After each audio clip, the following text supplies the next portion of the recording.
Let me make sure. Let me make sure my hat right. Okay. Welcome back. Welcome back. It's Jock. Welcome back to Accent of Me.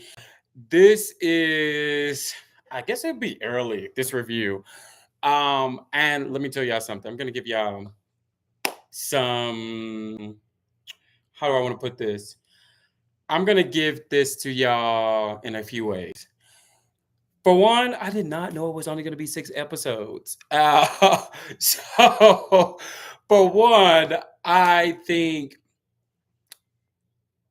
in the MCU, Ironheart has really stepped up the game. And I know there's been a couple people in my comments going back and forth saying God knows what about this show. And big shout out to Rotten Tomatoes. Thank you guys for actually keeping it fair, keeping it fun. That didn't allow the comment bombing, the negative comment bombing, to actually deter the real watchers that wanted to watch Ironheart and give it a chance, you know. And I think it was very telling, not just of the community, but very telling of the type of people that were willing to go out their ways to to to ruin this show. Sorry. So first, let's start with episode 4. This for me was I call episode 4 the weight of the suit, you know.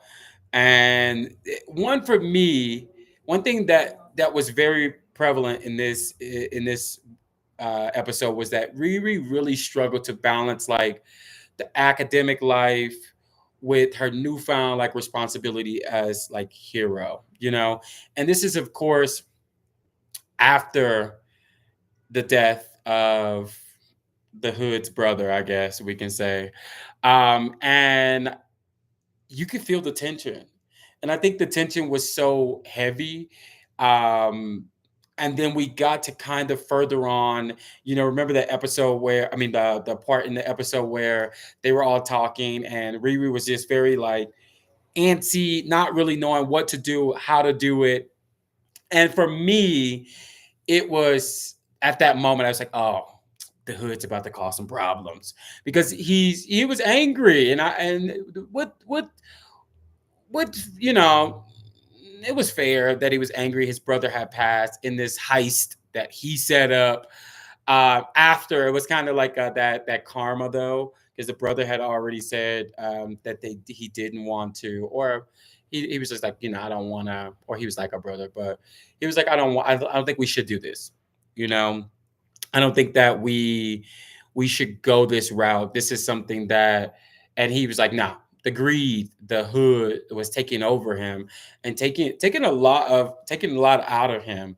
I think for me, just overall seeing that and seeing I would say the group, because of course the hood told him, you know, he had said it, but I think that was what it was very interesting, you know, because like meanwhile we get to see who the villain is. The identity of this villain becomes a lot clearer, and then the connection that it had to the Stark Industries, or you know, the remnants of it. So it adds like a very intriguing layer of like what I would say the corporate intrigue. Um, but out of all the episodes, the action sequences shined so hard in this episode. I was so happy that they kind of like brought it up, you know, like from the mid-air battle that was trying to test Riri's skills and things like that. And I think that was the one where I was like, okay, now they're turning up. Now it's giving us a show. And I think sometimes, even though it's the MCU, I think sometimes what would always be the disconnect for me is how they would do the series, but then the movies would be so much better. And I get it, budget, things like that. But I can say they were actually coming into this a lot better. And it was the action hit and the episodes just start flying. I was like, okay, literally to the point where I'm pretty sure just like the rest of you all, I watched all the episodes today, which is why I'm giving the review. So with the episode 4, it was nice. I liked it.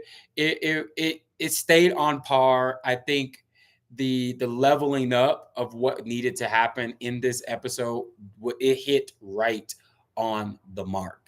And I was like, okay, now we're stepping up. We're stepping up, and we're really getting to a point where we can really get into the nitty gritty of what's actually happening with these, with basically with the episodes. And I was like, okay, I'm feeling that MCU is not only doing what they need to do, but they're doing it properly. They getting it to the point. So for me, I have to give it out to AI. AI was doing a lot of what needed to be done. I was happy about that. Um, I would also say for I'm gonna call them the villain squad. I know they have a different name, but the villain squad really turned things up for me as well. It was in this episode that you can see the dismantling of the squad. You can see that they was like, okay, something needs to give. What we seeing and what's actually happening ain't really that no more. You know, so I think that was very telling. So I was like, okay, they're giving what I want. But I think when I tell you that, I felt so bad for Ezekiel. I felt so bad for Ezekiel.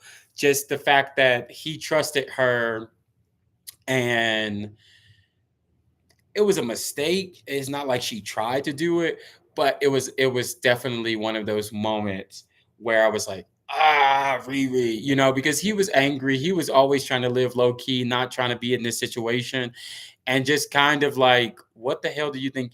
Who do you think you are? You're no different than the rest of us. Oh, okay. And I think the overall way that it was done, I think it does set up that arc. The arc was set up properly because he's like, forget it. I ain't got nothing to, I've been mad this whole time. Now I'm really mad. Like I should have never trusted you. But we could see through this entire episode. I think when we could see the paranoia. That's what I want to say first. The paranoia was there. But when we got to the magic scenes with the mom and, well, basically the witches. I love that. I love that. I was missing a little bit of that. I wasn't sure if we were going to be able to get enough of that, and I was like, I wonder how this is going to go. Like, if they're going to bring it in, how they're going to bring it in, is it going to be done properly? And I can say this: I was not disappointed. I loved all the little tidbits that they were giving us. I loved every bit of that. But I loved how she told Riri, like, this comes at a cost. This comes at a cost, and this is magic. Sometimes you're gonna have to give something in order to take the magic. And I love that she said that to Riri. And this episode ended with Ezekiel basically getting out of jail, and getting out of jail and basically going to work for the hood. I think Clown and all of them basically trying to take the suit, which I'll say this: the suit shouldn't have been where it was at, to begin with. But I'm loving that this episode was kind of bringing us in, like, okay, what's about to happen? Where are we at in this situation? Where are we going to be? And I was loving just that. Just that. By the way, oh boys exaggerated so much about the whole AI thing. I guess I would be upset too if my sister was now AI and you sort of created it. Um, I think that would be where I'm like, okay, enough is enough. Going into episode 5, Shadows of the Past. This one was definitely, like, it was a lot of flashbacks that reveal more about Riri's childhood, her relationship with her late stepfather, and it really gave us the weight of what this journey really meant to Riri. I think the major betrayal rocks the inner circle between, of course, the hood and what he can do, and also her as well, of like forcing her to like question who she can trust in this whole situation. And I think that whole scene coming back from when they were in White Castle, she's with, I forgot her name, but the witch. or Junior Witch. I loved her character and how she was willing to tell Riri, "Hey, this is what's going to happen." For the team to come after Riri, I expect it because I think the team at this moment, the team didn't know what to expect. They didn't know what was going on or how it was going to be taken care of. But the fact that he put a hit out on Reed and was like, "Hey, I want her head." I think as it progressed, like the scenes that scene progressed, and they were all able to kind of like see things for what it was. I think you can see the clarity slowly open up between everybody. Like, what's going on? Because even at the scene, Ezekiel basically shoots her out the sky because he has this new upgrade, and you can see like, okay, this next season is going to be crazy because they've set the arcs up so well. I can actually say that, and I'm actually very interested in what they're doing. But it was also time for Ree to step things up, and I think the team even going back and forth with Hood and like, let's see, are we going to tell on Ezekiel and tell Ezekiel that he actually didn't kill Riri? Or are we gonna be honest and say it is what it is? And I love how the team kind of stood with Ezekiel because they what's her name? The one that does the pie the the explosives. The fact that she had that autopsy and she was like, hold up, something's not adding up. And she got that from the last episode. But the fact that she's like, I need this autopsy and was able to get it and was like, whoa, whoa, whoa, whoa, whoa, whoa, whoa, whoa, whoa, whoa, whoa, whoa. What's going on? And how is this even possible that we are we're in this? Because she acts clown, like, hey, give me this autopsy. Can we get that? And she got it and was like basically looking like, oh, you killed him.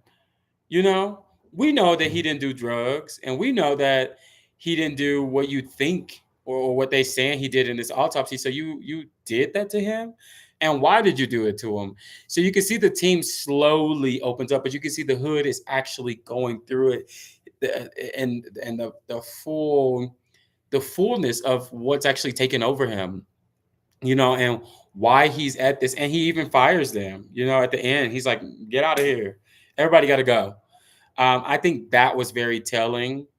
Um, but then you go to when Ezekiel actually found out, oh man, and we saw Clown change the what's administrator to the Hood, but and it was like,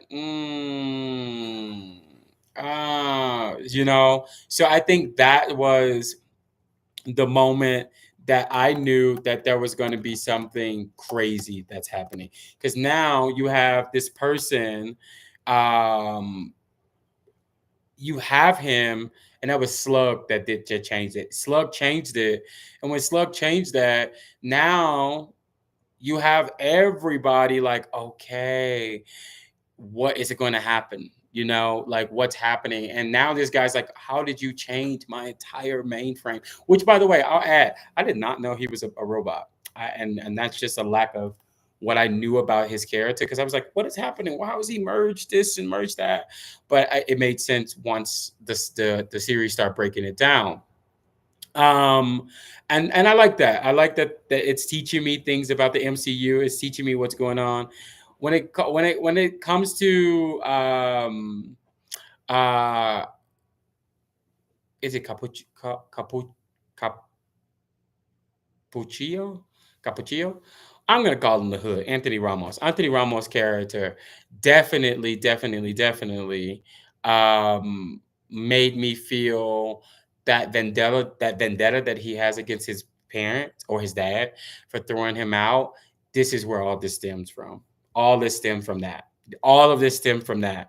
So the fact that he bum rushed the whole thing with Zeke and him and Zeke basically come through and rush everything was like, oh, here we go. And Zeke is nothing Zeke can do. I love when Zeke is attacking people and it's like, oh, I'm sorry. Oh, I'm sorry. I'm sorry. Like, I'm sorry. He's like, this is not me. I'm not trying to do that. It was really, really amazing. So seeing that, I really want to know what Anthony Ramos' character, the Hood, actually has to do with, like, with the whole telling people to sign their thing over. But we learn about what his wish or what his wants were when he was actually talking to. It's not Damamu. We'll get to that in the next one. But we learned that when he was talking to Manifesto and what he wished for, and Manifesto really gave him. He manifested everything that he wanted, how he said it, and we end that episode with Ironheart basically dealing with magic, dealing with the witch. The witch is basically fusing because she needed an unlimited power source, and she fuses that suit with magic. But then we hit a roadblock because now Nat is gone because the suit can't take on both energy sources from the core and the magic with Nat with the AI. So I think that was very interesting to see that. Okay, at what cost does this come to? Which takes us to the season finale. The season finale, episode 6. When I tell you, I would have known, because it was basically, no more running, I in this episode because you can see Riri's at she's facing off against her adversary. She's in this big tech driven like war showdown that you're trying to figure out like what's actually happening. How is this happening? How is this even a thing?